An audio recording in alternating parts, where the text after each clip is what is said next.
ડીસાને નર્મદાના નીર મળશે. અમૃત 2.0 પાણી પુરવઠા યોજનાનું ભૂમિપૂજન સંપન્ન.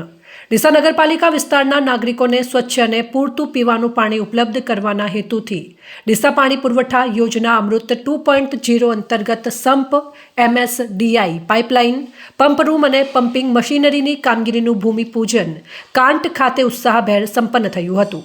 આ પ્રસંગે નગરપાલિકા પ્રમુખ નીતાબેન નિલેશકુમાર ઠક્કર, પાલિકા ચીફ ઓફિસર ચંદ્રકાંત દેસાઈ, શૈલેષભાઈ રાયગોર તેમજ ભાજપના આગેવાનો અને કાર્યકરો ઉપસ્થિત રહ્યા હતા.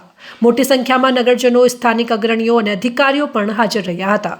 ભૂમિપૂજન બાદ સંબોધનમાં પ્રમુખ નીતાબેન ઠક્કરે જણાવ્યું હતું કે વડાપ્રધાન નરેન્દ્રભાઈ મોદીના સ્વપ્નરૂપ અમૃત 2.0 યોજના હેઠળ ડીસા શહેરને આગામી સમયમાં નર્મદાનું શુદ્ધ પીવાનું પાણી મળશે.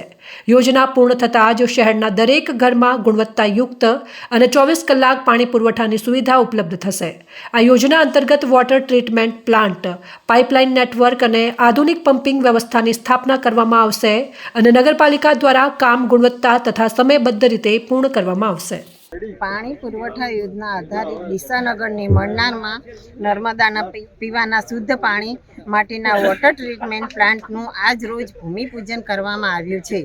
આ યોજના થકી ડીસા નગરને ભૂગર્ભ જળના બદલે મા નર્મદાનું પવિત્ર પાણી પીવા મળશે, જેના દર્શન માત્રથી પવિત્ર થઈ જવાય તેવા મા નર્મદાના પાણી ડીસા નગરના ઘરે ઘરે પીવા મળશે, જેના લીધે પાણી જન્ય રોગમાંથી પણ ડીસાના લોકોને મુક્તિ મળશે.